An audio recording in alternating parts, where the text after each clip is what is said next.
Puede que hayas oído la historia del caballo de Troya, cuando los griegos escondieron un batallón de guerreros armados dentro de un caballo de madera y metieron el caballo en la ciudad de Troya desde donde tomaron la ciudad. Hoy tenemos la historia de un caballo de Troya que se usó para salir de un sitio en lugar de entrar.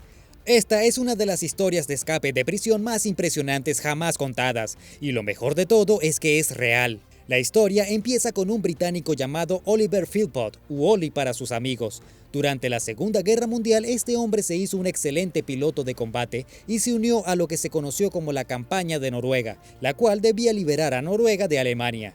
Sin embargo, las cosas no salieron bien para Oli y su avión fue derribado el 11 de diciembre de 1941. El avión cayó en el Mar del Norte y Philpott junto a otros 3 flotaron en una balsa por un par de días hasta que fueron encontrados por un barco alemán. Primero, Oli tuvo que pasar un tiempo en una prisión hospital en Noruega, pero fue luego transferido a un campamento de prisioneros de guerra en Alemania. Desde allí fue movido a un lugar llamado Stalag Luft 3, que se traduce como campamento principal. Este se encontraba en un pueblo de Polonia llamado Saga. Allí se unió a otros hombres de la Real Fuerza Aérea. Volvió a ser transferido, pero luego enviado al mismo campamento. Como dice la historia, muchos de los capturados planificaban escapes todo el tiempo, pero escapar era problemático. No solo era difícil pasar por arriba o por debajo de las murallas del campamento, sino que también si eran vistos serían usados como práctica de tiro. Incluso si lograban pasar las cercas, el problema sería llegar a un lugar seguro. Los británicos que merodeaban Polonia Occidental durante esta época no estaban en un lugar seguro, pero Oli era un hombre creativo y se le ocurrió la idea de inventarse una identidad.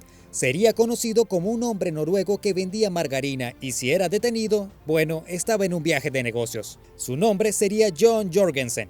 La razón por la cual escogió esta profesión era porque había trabajado en algo similar cuando era civil y también porque sabía que no muchos de los que se encontrarían en este lugar hablarían noruego.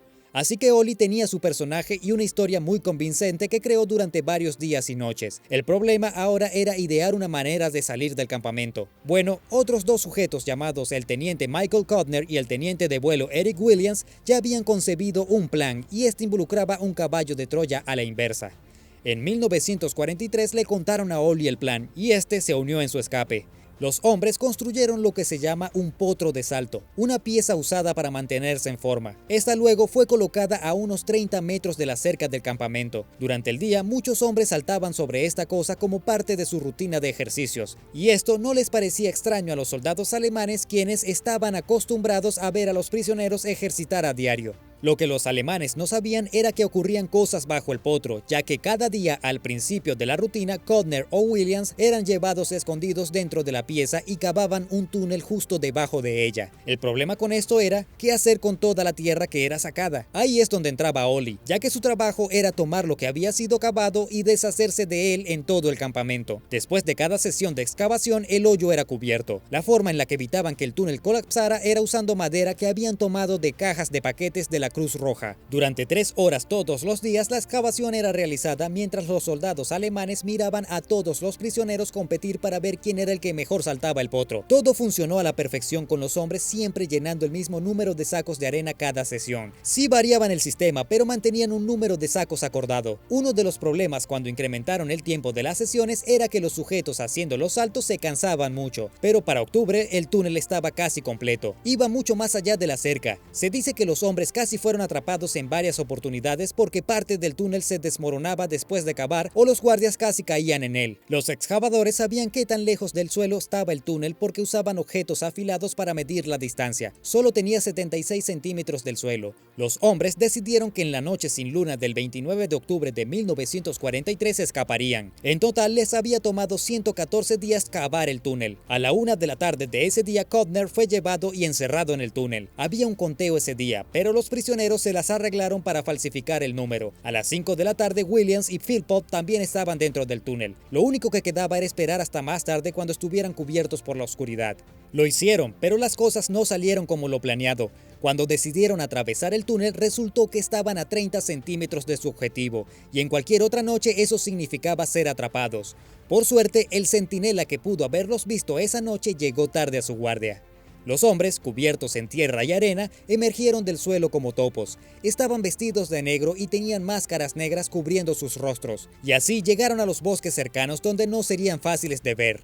Allí se decidió que Codner y Williams irían a un lugar llamado Stettin y Ollie se dirigiría a Danzig, un viaje más largo. Como dijimos, ya tenía su historia preparada, y si se encontraba a alguien en el camino les diría que vendía margarina y que era de Noruega. Lo que realmente esperaba era no encontrarse con alguien que hablara noruego porque si bien podía imitar el acento, en realidad no podía hablar el idioma. Al menos lucía como noruego porque había logrado conseguir una chaqueta negra de civil que usó junto a pantalones de oficial de la Real Fuerza Aérea. Estos lucían como simples pantalones, cargaba un pequeño maletín y dentro había solo materiales básicos de higiene personal. También se había dejado crecer un mostacho que lucía como las cerdas en el labio superior de un hombre llamado Adolfo. Tenía algo de dinero, así que viajó en tren a un lugar llamado Frankfurt on Oder y desde allí iría a un lugar llamado Kustrin y luego a Danzig. Todo parecía ir bastante bien, pero en un punto un oficial de policía se le acercó. Sin embargo, parece que los papeles falsos que llevaba eran lo suficientemente buenos para engañar al policía. En otra ocasión contó con suerte. Se había quedado dormido en el tren y este se sacudió y los derribó de su asiento. Sin pensarlo, maldijo en voz alta, pero no en alemán, sino en inglés.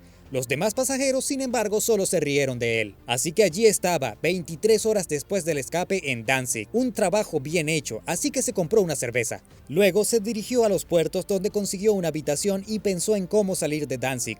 A la mañana siguiente vio un barco sueco que cargaba carbón. Ese era un lugar al que no le molestaba ir, así que se coló en la nave durante la noche. Luego se escabulló cuidadosamente en la galera donde encontró una taza de chocolate caliente. Ollie se la tomó y luego se ocultó en un almacén de carbón. Se dice que el capitán de la nave, llamada Aralis, vio a Ollie mientras se escondía y exigió que se bajara del barco ya que era un riesgo para la tripulación. Si los alemanes descubrían un prisionero de guerra escapado en su barco, eso significaría muchos problemas para los suecos. Sin embargo, no se bajó del barco y fue ayudado por un marinero y un ingeniero y ocultado en otro lugar. Cuando el barco se alejó lo suficiente de tierra, Ollie nuevamente saludó al capitán, quien en ese momento dijo: "De acuerdo, estamos bastante lejos, eres huésped del barco". No obstante, cuando el barco llegó al pueblo sueco de Södertälje, tuvo que pasar una noche en una celda, pero al siguiente día fue liberado y se puso en busca de una oficina diplomática británica. Había viajado por 5 días y fue recibido con vítores cuando recibió refugio en algo llamado legación, algo similar a un consulado. Y adivina a quiénes encontró allí: a sus dos camaradas Codner y Williams, quienes también habían encontrado un lugar seguro tras su travesía. Ellos también habían ido a Suecia y estando los tres a salvo, su escape fue conocido como el Home Run. Ollie no volvería a volar aviones para la Real Fuerza Aérea, y luego de ser informado por el MI9, se le dio el puesto de oficial científico superior en el Ministerio del Aire. También se le confirió la Cruz Militar. Vivió hasta la madura edad de 80 años, tuvo una exitosa carrera de negocios y tuvo 5 hijos en 2 matrimonios. Todos sabemos acerca de su historia porque escribió un libro sobre su escape llamado Viaje Robado. Si te preguntas cómo durante su viaje logró encontrar el camino en tantos lugares extraños, parte de su paquete de escape incluía una brújula casera. Un compañero del campamento llamado Jerry Dawkins la había armado con piezas de un gramófono, partes de una hoja de afeitar y cartón y fósforo de relojes rotos. Si bien esto puede sonar como una maravillosa aventura, si lees el libro Viaje Robado te darás cuenta que escapar del campamento de prisioneros fue una hazaña difícil y una experiencia nada placentera desde el inicio, pero que finalizó bien. Parte del libro dice: escapar es frialdad. Frialdad y espera. A veces es calidez al excavar y huir, pero es principalmente frialdad y hambre y durar mucho esperando.